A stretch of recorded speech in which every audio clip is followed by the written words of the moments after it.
Yohanes pasal ke-14 ayat ke-12 bagian yang A. Firman Tuhan katakan seperti ini. Aku berkata kepadamu, sesungguhnya barang siapa percaya kepadaku, ia akan melakukan juga pekerjaan-pekerjaan yang aku lakukan, bahkan pekerjaan-pekerjaan yang lebih besar daripada itu. Katakan amin. Firman Tuhan datang dari Injil Yohanes gitu ya. Ini adalah Tuhan sendiri yang berbicara bahwa Tuhan mengatakan bahwa aku berkata kepadamu, artinya firman Tuhan ini ditujukan kepada setiap kita yang mendengar. Sesungguhnya barang siapa percaya kepadaku, ia akan melakukan juga pekerjaan-pekerjaan yang aku lakukan. Pekerjaan-pekerjaan yang Yesus lakukan. Dan bukan hanya berhenti di sana, bahkan pekerjaan-pekerjaan yang lebih besar daripada itu.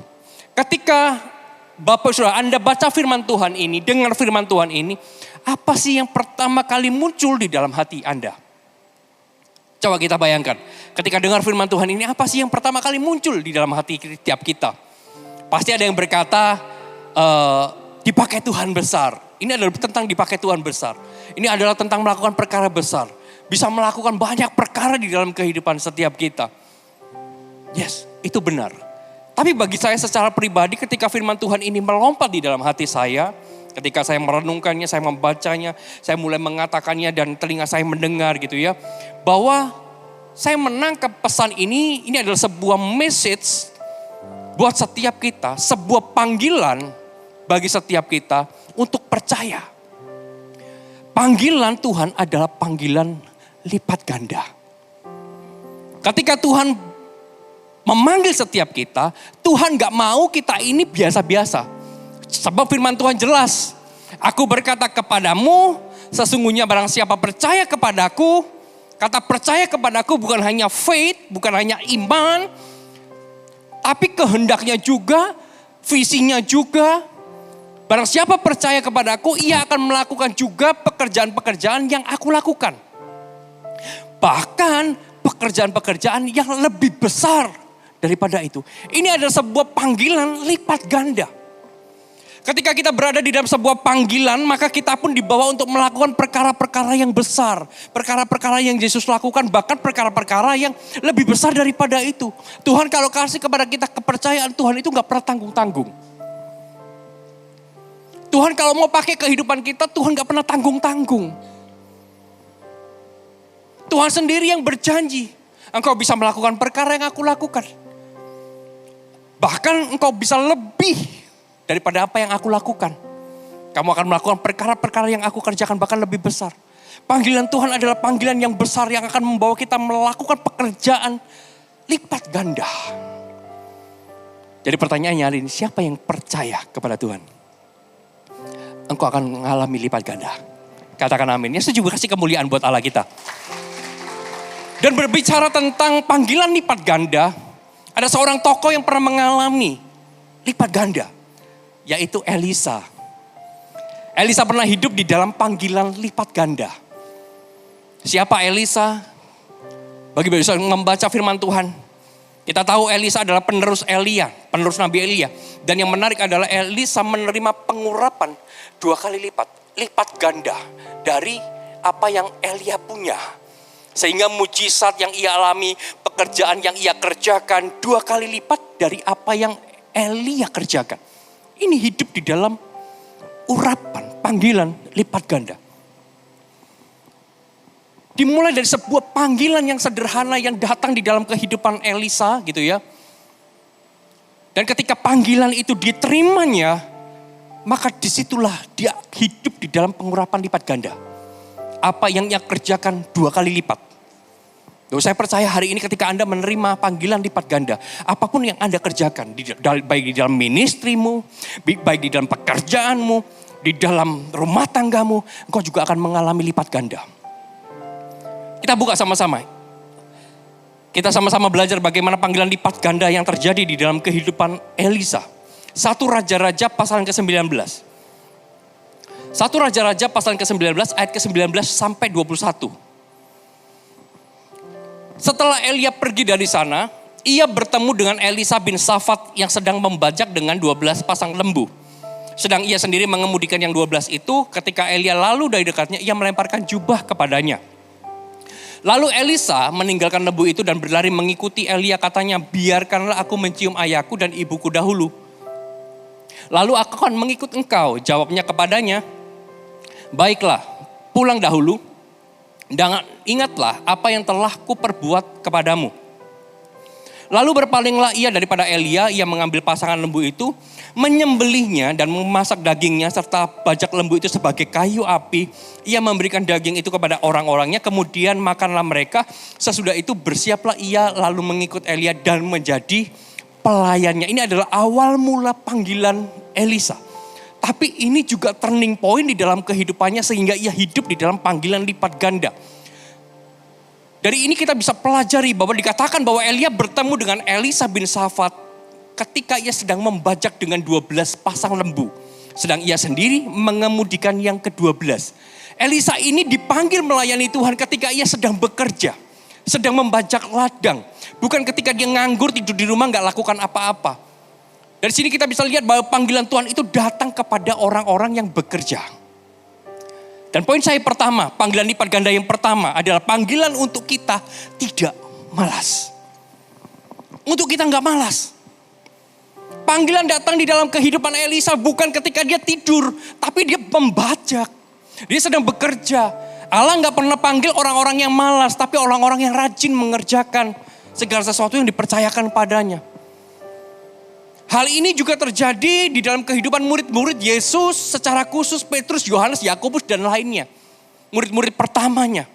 Mereka sedang bekerja menangkap ikan semalaman dan sedang lalu semalaman gak dapat ikan, lalu dia mulai kembali.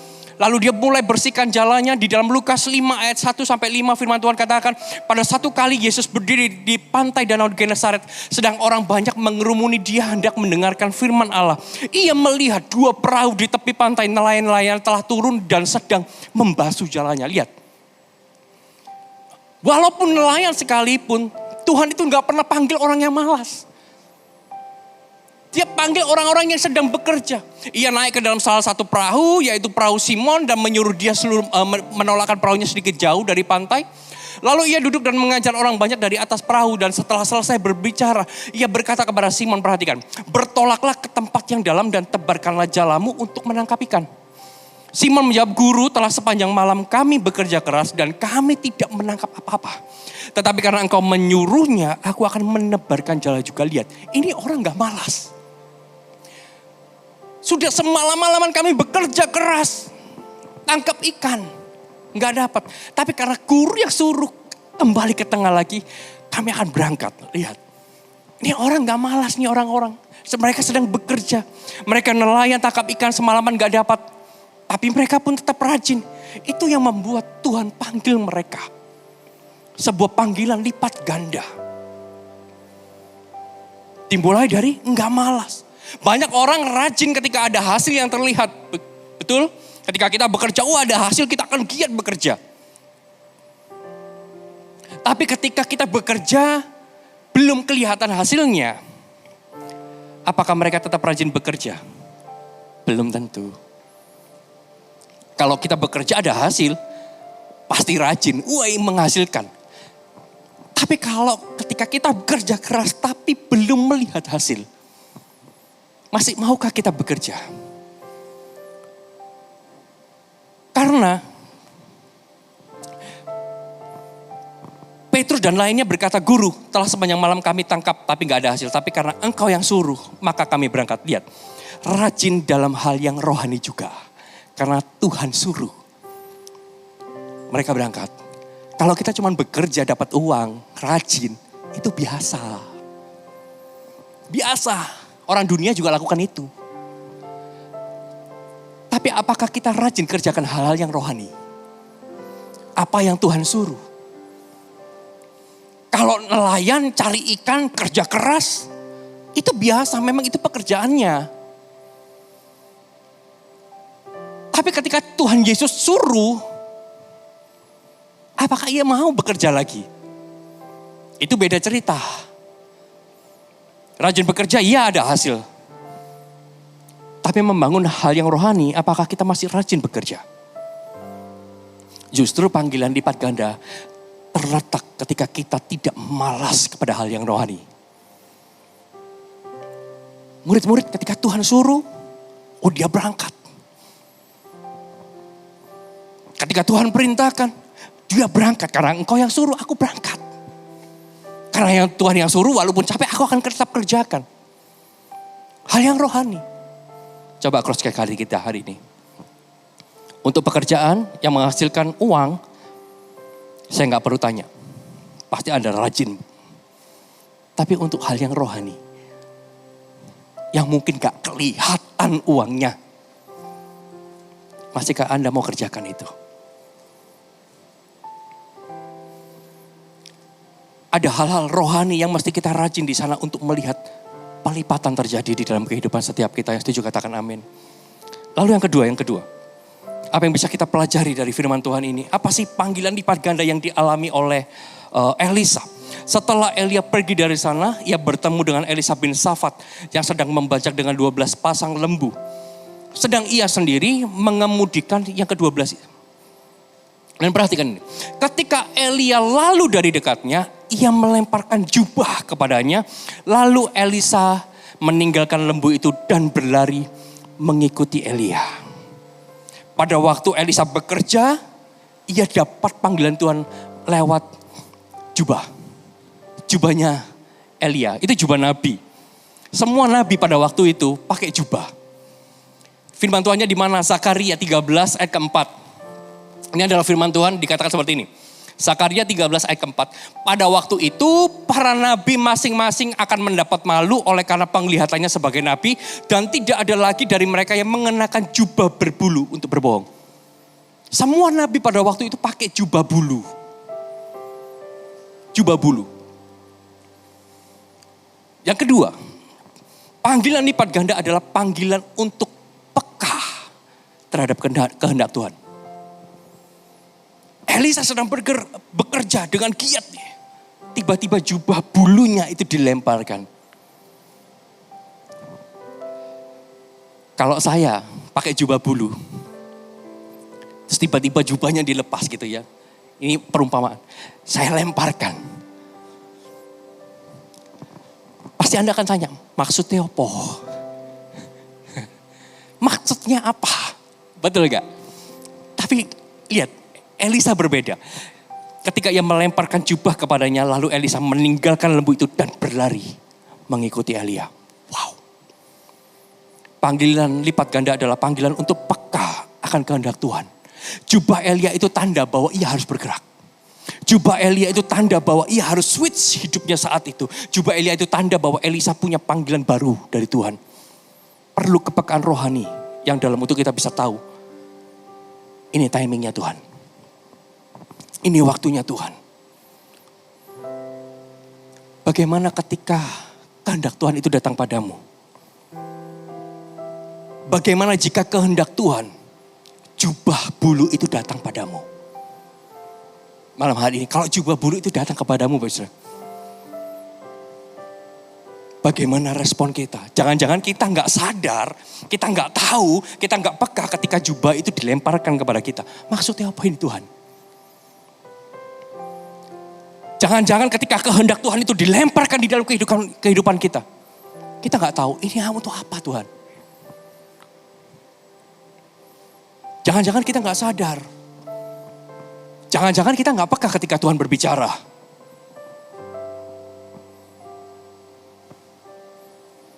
Dari hal ini kita bisa melihat, Pak, apapun pekerjaan yang kita jalani hari ini adalah menjadi tidak baik jika pekerjaan itu menghalangi Tuhan bicara di dalam hidup kita. Halo, katakan amin. Apapun pekerjaan yang kita hari ini kerjakan, apapun ministry, apapun bisnisnya, profesinya. Dan ketika kehidupan kita menjadi tidak baik, gara-gara apa? Gak dengar suara Tuhan. Pekerjaannya baik, tapi menjadi gak baik ketika apa? Kita sudah gak bisa lagi dengar Tuhan ngomong apa. Ministrinya baik, pelayanannya baik. Tapi menjadi gak baik ketika pelayanan itu membuat kita gak bisa dengar suara Tuhan. Mungkin jabatan kita. Mungkin kehidupan kita. Tuhan gak bisa lagi berbicara. Tuhan gak bisa lagi membangun sesuatu. Tuhan gak bisa lagi menambahkan sesuatu di dalam diri kita. Makanya kalau hari ini kita, Tuhan aku mau hidup di dalam panggilan lipat ganda. Belajar peka atas kehendak Tuhan. Belajar peka. Elisa ini peka sekali. Dia kerjain keras. Dia bajak. Tapi ketika jubah itu dilempar, dia langsung ambil, langsung tinggalkan dan dia langsung ikut Elia. Aku tahu ini waktunya. Dia peka, gak pakai tanya, maksudnya apa ini Elia? Maksudnya apa? Dan gak cuma dia berlari mengikuti Elia. Katanya, biarkanlah aku mencium ayahku dan ibuku dahulu, lalu akan dia mengikut engkau. Jawabnya kepadanya, baiklah pulang dahulu dan ingatlah apa yang telah kuperbuat kepadamu. Setelah itu Elia bakar semuanya. Oh gak main-main. Dia tahu ini timingnya Tuhan. Makanya kalau kerjaan kita, bisnis kita bisa berada di dalam panggilan kayak gini, Anda akan cepat jadi gede. Oh ini adalah waktunya Tuhan, ini adalah kairosnya Tuhan. Boom, expand Anda di mana-mana. Waktunya Tuhan. Tuhan berkata, dalam pekerjaan kita, ini adalah waktunya engkau turun. Waktunya engkau menabur. Dan ketika kita pas berada dalam poros kehendak Tuhan, tinggalkan semua, ikut Tuhan, kerjakan kehendaknya. Bisnis Anda akan gak tambah kecil. Anda akan tambah gede, tambah besar. Lipat ganda.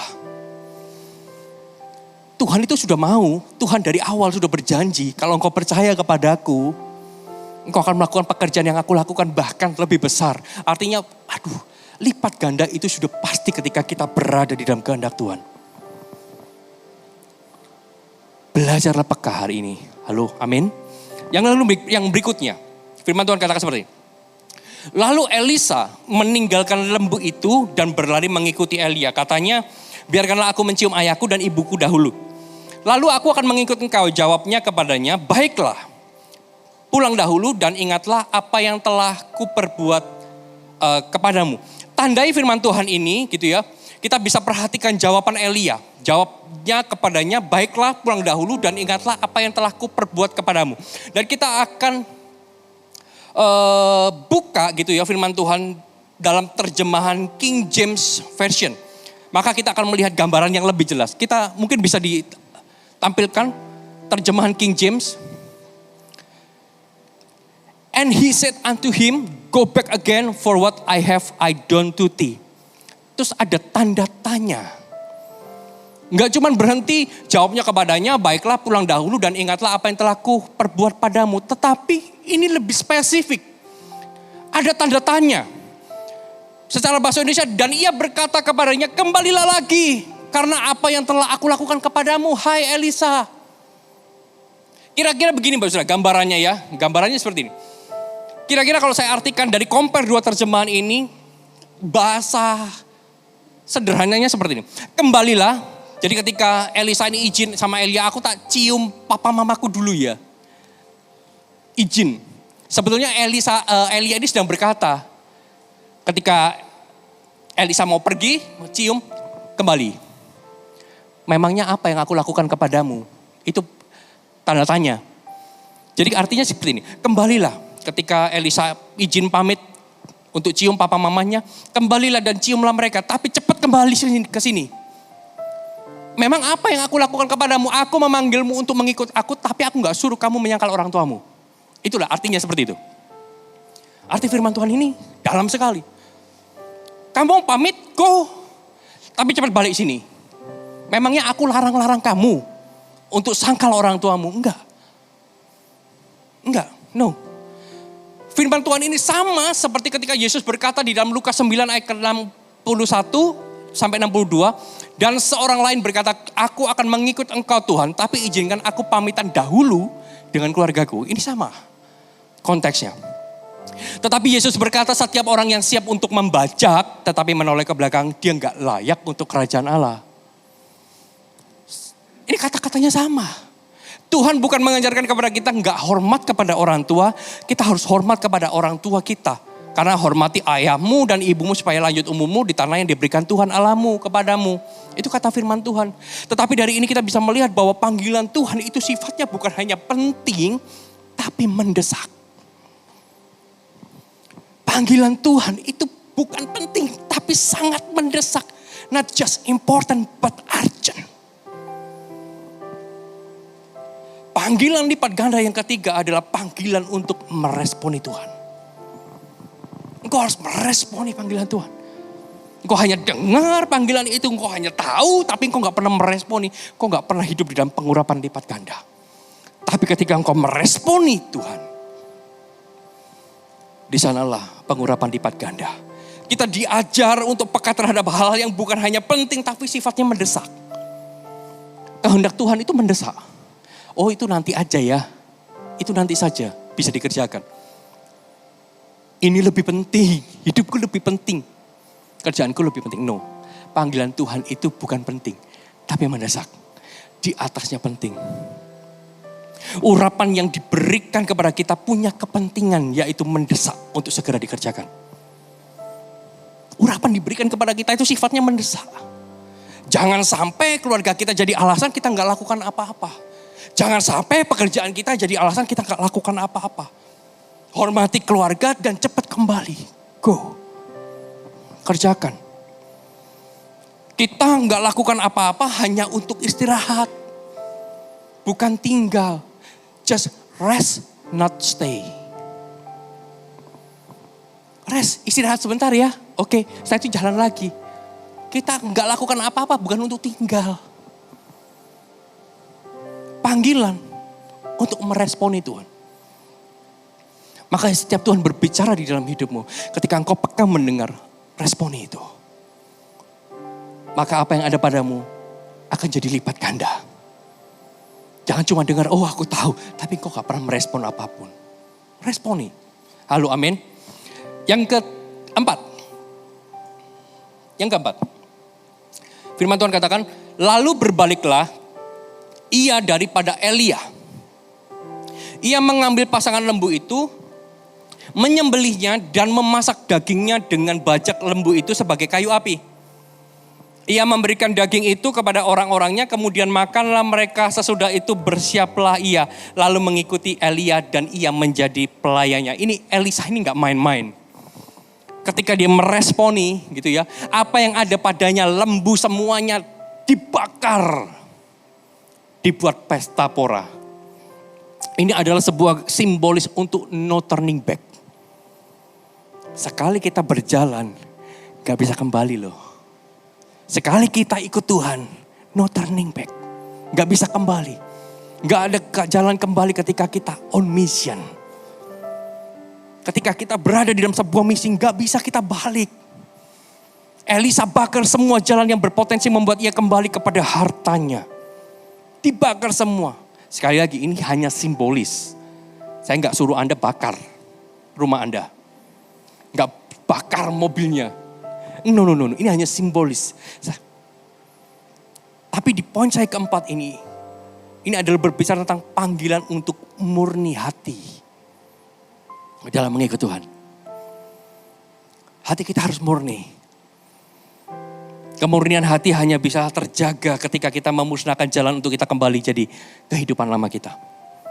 Itu murni hati. Elisa tahu, ini kalau nggak dibakar, nggak dihabisin makan-makan bareng. Ketika aku jalan ikut Elia, orang-orang berkata, kamu nggak tahu hari ini Elia akan terangkat ke surga. Aku tahu, diamlah. Itu dari Gilgal menuju Betel, dari Betel menuju Yeriko sampai ke Sungai Yordan. Itu perjalanannya jauh. Hal itu gak dibakar gitu ya.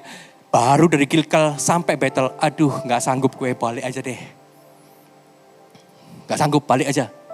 Tapi karena dia, saya tahu ya di dalam manusia, gak sanggup sebetulnya mau ngikut Tuhan. Gak sanggup, pengennya balik, tapi begitu lihat belakang kapalnya udah dibakar. Gak bisa balik, balik pun mau kemana? Dihabiskan. Dari Gilgal, Betel, Yeriko, Sungai Yordan, ia ikut terus. Karena no turning back. Sudah dibakar, sudah dihabiskan makan-makan bersama-sama. Beda dengan murid-murid Yesus. Ketika ia jadi nelayan, dipanggil Tuhan, ikut Tuhan, kapalnya nggak dibakar. Kapalnya nggak dibakar. Jalannya nggak dibakar. Ketika Yesus mati di atas kayu salib, murid tercerai-berai, apa yang dilakukan murid-murid? Dia kembali ke jadi nelayan. Kenapa? Kapalku masih ono. Jalaku masih utuh. Dia kembali. Coba dari awal, ayo kamu ikut aku. Oke, langsung dibakar kapalnya. Jalannya dibakar. Ketika Yesus ditangkap, dianiaya, disalib, dia mati di atas kayu salib. Mau balik pun jadi nelayan gak bisa. Kapalnya gak ada. Mau gak mau dia akan maju terus.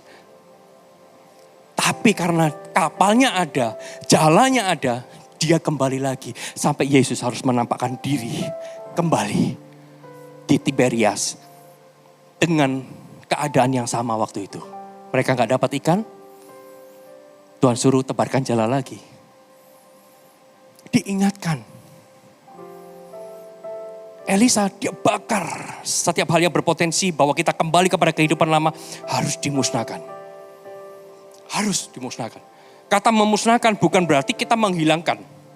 Tapi kata memusnahkan artinya sebetulnya merayakan. Elisa ketika dia dapat panggilan jubah bulu dilemparkan. Dia musnahkan semuanya, bakar lembunya, potong tongkat bajaknya semua dibuat kayu. Lalu dia habiskan makan-makan bersama. Itu dia sedang merayakan, tidak memusnahkan panggilannya. Dia nggak sedang memusnahkan pekerjaannya, tapi dia merayakan panggilannya. Dia sedang celebrate his calling.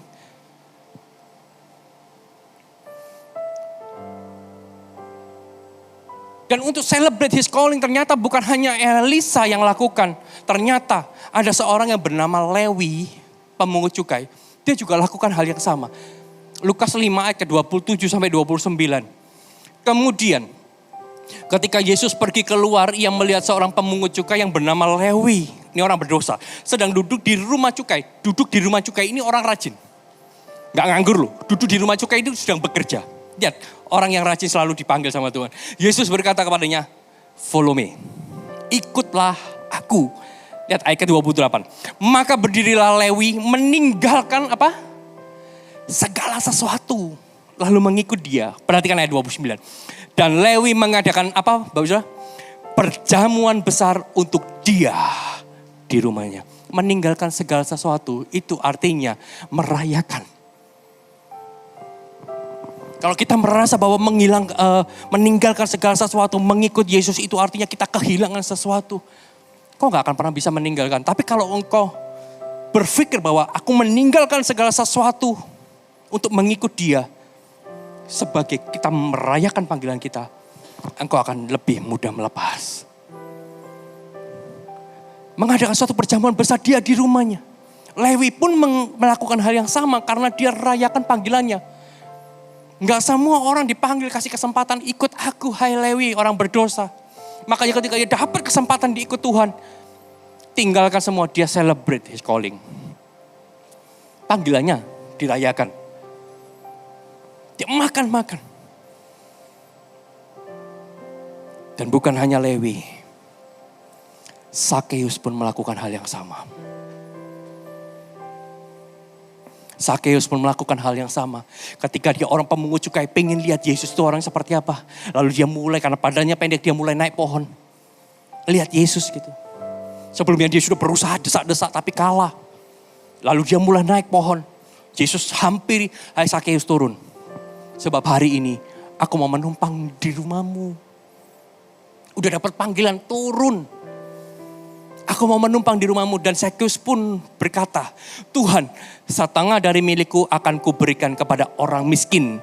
Dan sekiranya ada sesuatu yang kuperas dari seseorang akan kukembalikan 4 kali lipat. Lihat. Ia musnahkan semuanya untuk mengikut Tuhan. Dia lepaskan semuanya. Karena apa? He celebrate his calling. Makanya kalau hari ini Tuhan masih panggil kita. Kita pun juga harus merayakannya.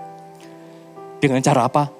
lepas semua jalan yang membuat engkau berpotensi kembali ke hidup masa lalu. Lepas jalan, bakar jalannya. Supaya apa? Supaya kita nggak no turning back.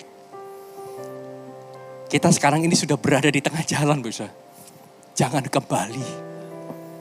Kita sudah setengah babak. Sayang kalau kembali.